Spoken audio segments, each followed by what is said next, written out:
If you haven't read the Harry Potter series since the first time you picked it up as a kid, it's easy to miss all of the references that J.K. Rowling packed into her books. Together, they can make for a pretty dense read, but one of the joys of revisiting the series as an adult is finding all of the mythological, allegorical, and historical references that she scattered throughout the pages. Rowling has a degree in classics, so it's easy to see where she pulled her inspiration for some of the creatures, names, and symbols in her most famous work. Although much of the Harry Potter series world-building can be attributed to the author, she was also inspired by stories from all over the world. While some of these references were obvious, most people would probably be able to venture a good guess as to where the Sphinx comes from. For example, others were more cleverly hidden. Today, we've put together a list of the ones you were most likely to miss. Here are 16 hidden myths and legends in Harry Potter. This might come as a surprise to people who remember all the schools and churches that banned Harry Potter for promoting witchcraft, but J.K. Rowling references Christianity pretty frequently. This is most obvious in the 7th book, Harry Potter and the Deathly Hallows. Some readers have picked up on the Christ-like journey Harry undertakes towards the end of the novel. Instead of allowing death to continue during the Battle of Hogwarts, he walks alone to the Forbidden Forest and willingly sacrifices himself. Then he returns from the dead and defeats the evil once and for all, protecting his loved ones. The quote on his parents' tombstone that inspires Harry, "The last enemy that shall be destroyed is death," is also a Bible verse, 1 Corinthians chapter 1526. In Harry Potter and the Order of the Phoenix, Hermione uses the Protean charm to communicate with the members of Dumbledore's army. Each member has a fake galleon that is charmed to transfigure every time Harry updates his master coin. This way, they always know when the next meeting time is without drawing attention to themselves. The name for this charm comes from Proteus, a figure from Greek mythology. Proteus was a servant of Poseidon who could tell you anything about the past, present, or future. To get away from people's endless questions, he was able to quickly transform or transfigure into any animal or creature. The word Protean actually still means tending or able to change frequently or easily, in reference to him. Movie watchers won't know much about the Veela in Harry Potter, but book readers will remember that we were first introduced to them in Goblet of Fire, when they were brought to the Quidditch World Cup in support of the Bulgarian team. They're stunningly beautiful women who can turn into terrifying creatures as soon as they get angry. Rowling pulled the Veela from the legends of Central Europe. They appear as beautiful women in those tales as well, but that's hiding who they really are. According to local stories, Veela were actually the souls of unbaptized young women that were stuck here on Earth. If you angered a Veela, you could expect to die pretty quickly. If you were kind, though, they were known to marry humans, which might explain why Fleur Delacour is part Veela. In the Harry Potter universe, the Weird Sisters are a super popular wizard rock band. All of the members are men, despite the name. They're usually only referenced in passing, except for when they took the stage to play at the Yule Ball in Harry's 4th year. Their name comes from the 3 prophetic witches in the Shakespeare play Macbeth, who were also called the Weird Sisters. If you want to go back even further, Shakespeare himself got the name from old British legends. The Weird Sisters were alternately described as the Fates, nymphs, or fairies in an old 1577 text that Shakespeare used as a source. Rowling has said that Macbeth is possibly her favorite Shakespeare play, so she probably couldn't resist slipping in that reference. Hermione's name is so unique that no one could agree on how to say it until the movies were released, but some hardcore Potter fans are already familiar with the direct source for Hermione's name. Rowling has said in interviews that she took Hermione's name from another Shakespeare play, The Winter's Tale. Can you see a pattern yet? However, the original Greek etymology was another inspiration for her. Hermione is a female derivative of Hermes, best known as the messenger of the Greek gods. Hermes was also the god of eloquence, wit, and quick thinking, something Harry Potter's Hermione most definitely has in spades. Given Rowling's classics degree, it's pretty likely that this was another deciding factor in naming everyone's favorite genius Gryffindor. Nagini is both Voldemort's pet snake and one of his living Horcruxes. The snake is basically always by his side, even before he was completely restored to his body in Goblet of Fire. Like everything in the Harry Potter world, even Nagini's name has a meaning behind it. Naga is snake in Sanskrit as well as the name for a kind of semi-divine snake in both Buddhism and Hinduism.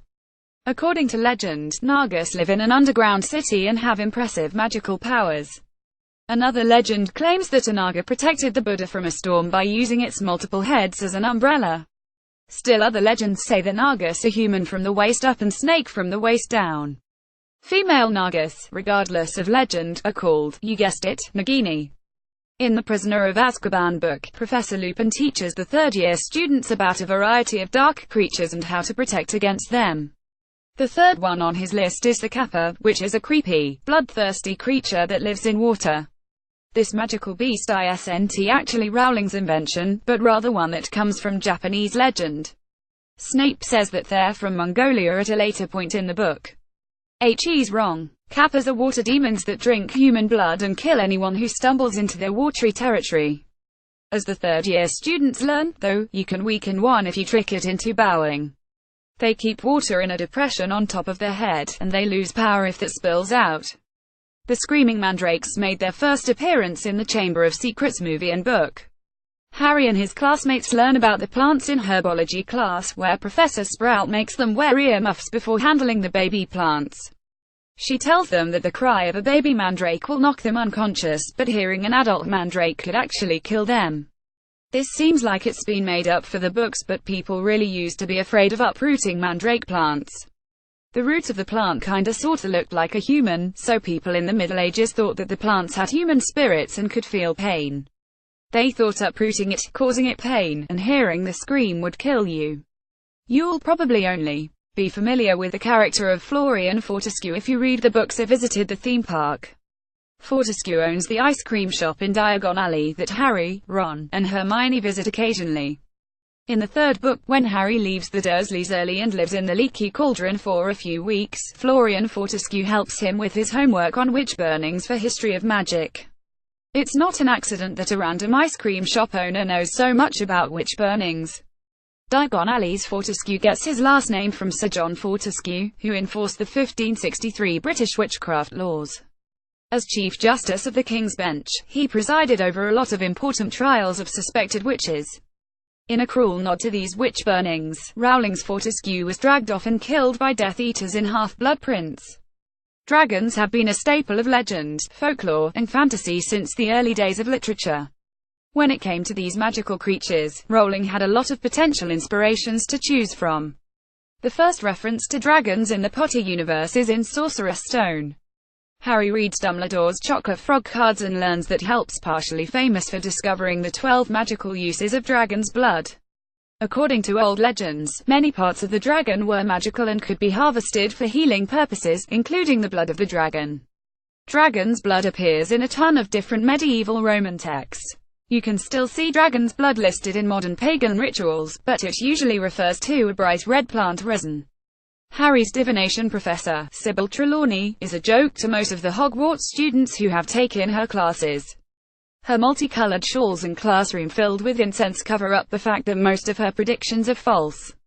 When she originally applied for the job, Dumbledore said he only gave her a chance because she was descended from a great seer, Cassandra Trelawney. In Greek mythology, the figure Cassandra was a Trojan princess. In typical Greek god fashion, Apollo saw the beautiful mortal and gave her the gift of prophecy, hoping that she'd fall madly in love with him. It didn't work. He didn't take the gift away, but instead cursed her to make sure no one would ever believe her predictions. Sounds like a certain Hogwarts professor. Death Eaters are easily identified by the Dark Mark, a symbol magically burned into their arms that permanently marked them as a follower of Voldemort. When Voldemort pressed the mark of any one of his Death Eaters, every other Dark Mark would simultaneously burn, signaling that Voldemort was calling his followers.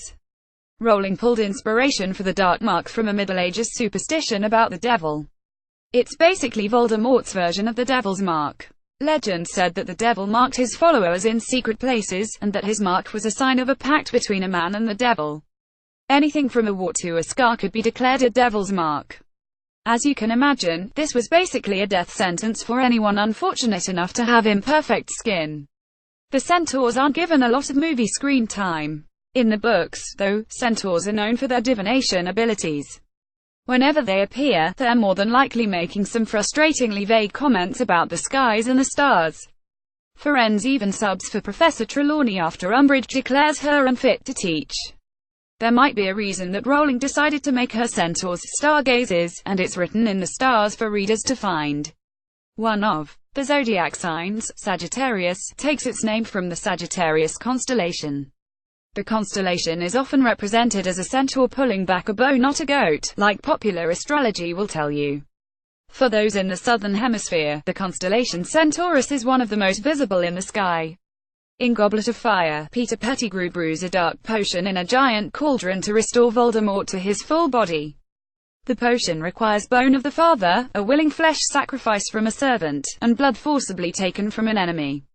This potion and Voldemort's obsession with getting Harry's blood is why Barty Crouch Jr. posted as Alastor Moody to lure the boy who lived into Voldemort's trap. The inspiration for this restorative potion probably comes from the story of Medea.